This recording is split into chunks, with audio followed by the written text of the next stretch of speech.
Hey, and welcome to another edition of BB News. And from having a bloated squad, we've now gone down to having a skeleton squad. Hardly any players, everyone. We're the last one out. Please turn off the lights.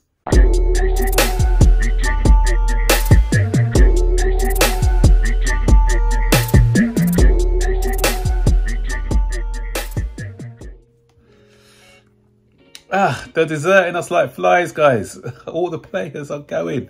Yesterday was confirmed that Kai Havertz had left the building. Mendy had left the building. I think the day before, was it Kovacic had left the building. We know that Ziyech, I don't think Ziyech has been confirmed yet. So we haven't had a confirmation from Ziyech, but that's coming. Koulibaly we've had confirmation from. So we have already recouped, I think, from all the sales, £208 million, and that goes into straight cash, straight into this last year's financials. So financial fair play, all good. But what I want to talk about today is we as a fan base, we are never satisfied. We always find something to moan about. It's so depressing when I go onto Spaces and just look through social media at this time. It's just, and that we were clamouring for the board to sell all these players when we're underperforming for the last couple of seasons. You know, it was covered over the cracks with the Champions League victory. I wouldn't include the World Club Cup and the Super Cup. Not that as I'm saying I'm dismissing those trophies, but when you think about it, we played 2 games in the World Championships against 2 teams that we should be beating, and even in the Super Cup we had to rely on penalties to win that trophy. So for me, the real big one that we've won in the last 3 or 4 years has just been the Champions League. Let's be real. So. And all the fan base was saying, oh, we can't keep sacking the managers. I wish we can sack all 11 players. And they were always down on the players. Now, that's what we've done. We've gone and we've got rid of all these underperforming players. So we won last season, we underperformed.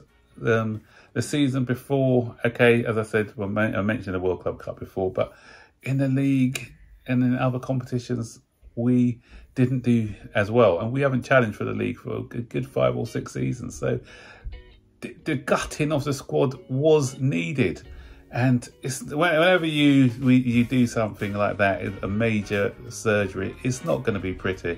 There are going to be some casualties. But also, what makes me laugh as well is, you know, as I said, the fact that the fans are crying to get rid of the players, and it's okay we get rid of the players unless one of the players that we get rid of is a player that you've got a close affiliation with, and no one's divided opinion, such as Mason Mount. And some people are showing their true colours as well, because they are more Mason Mount fanboys than they are supporters of Chelsea Football Club. And you've had some people who love the new owners, but once they had the audacity of getting rid of Mount, all of a sudden they're useless, get them out of my club straight away.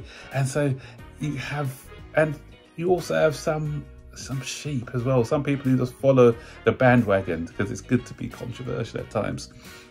But that also, okay, that's the player that you like and you don't want to see him at the club, so, you know, fair enough. But on the flip side, there are those fans who are celebrating, having parties that one of our homegrown players is leaving. And again, I think that's wrong as well. You know, that's ridiculous. And some people have never rated Mount since he first came into the club, and they're saying, oh, Manchester United, we robbed them and everything else. Only time will tell. If he comes in and it becomes one of their better performers, and what are you going to say then?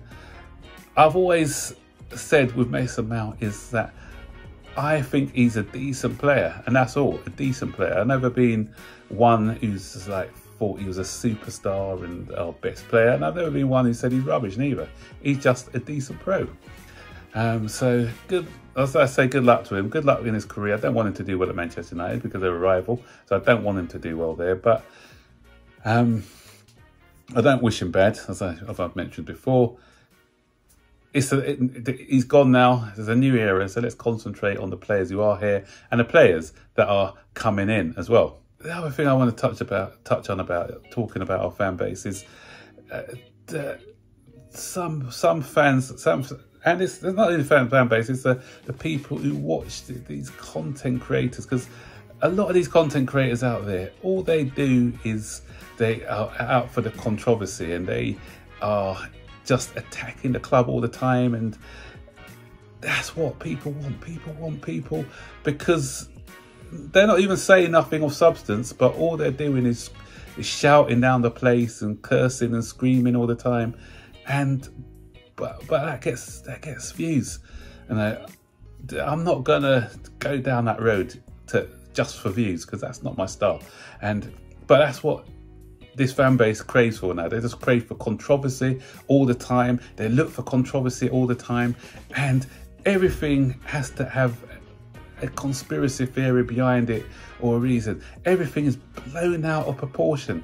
And there was a story earlier that this club are going to be selling Fofana, which is a load of nonsense. After one season, after spending 80 million, they're selling. That's rubbish. But yet, people who don't like the new owners, they'll get on it straight away and say, oh, this is what I don't like about the new owners. They're doing this and they're doing that. And they only look at stories. Some stories they'll dismiss if it doesn't suit their agenda, but other stories, if it's to do to anything to have a go at the owners, they're right on it, and stating their case and everything else. So what's embarrassing for me about our fan base, we used to laugh at Arsenal fans because of what we said, they were just always overreacting and embarrassing their club. And I've got to say, over the last season and a bit, our fan base are actually worse than Arsenal's. Yeah, I said it. Not all. Some of our fan base are actually worse than Arsenal's, and I'm not here for that, guys. Not really. So I tend to, if I go on a space and I see them talking a load of nonsense, I'm not there to waste time. So I'm off. I'm out of there. So anyway, more sellings to go. First, and Loftus-Cheek, I haven't mentioned him. Again, a player I did rate, sad to see go, but unfortunately injuries got the better of him, and I wish him well at AC Milan. No midfielders now. We can't just get Moise Caicedo, who as our number one target. We need to be looking at another 1 or 2 midfielders there. I know we've got people like Santos coming in, but is he going to be able to hit the ground running? And we've got people like Gallagher still there. I know people don't rate him, but at least he wants to be here. He wants to be at the club. So anyone who wants to be at the club, I don't mind. Lewis Hall, who's a midfielder by trade as well. So we have got some we have got some midfielders in that area, but we do need at least 1 or 2. And hopefully we do get one with a little bit of physicality. With Loftus-Cheek now, we've lost a bit of physicality in there. So we need someone with a physical presence in there. So let's see who we're going to get. Lavia's one who's been talked about.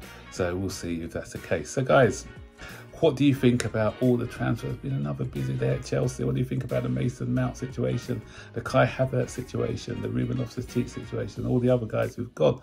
Who do you think should come in to replace these players? Do you think going down the route of getting all these young players, or do you think we need a bit of experience in the middle of the park as well? Stick your comments in, stick your ideas, which players you'd like to see come in if you think can do a job at Chelsea.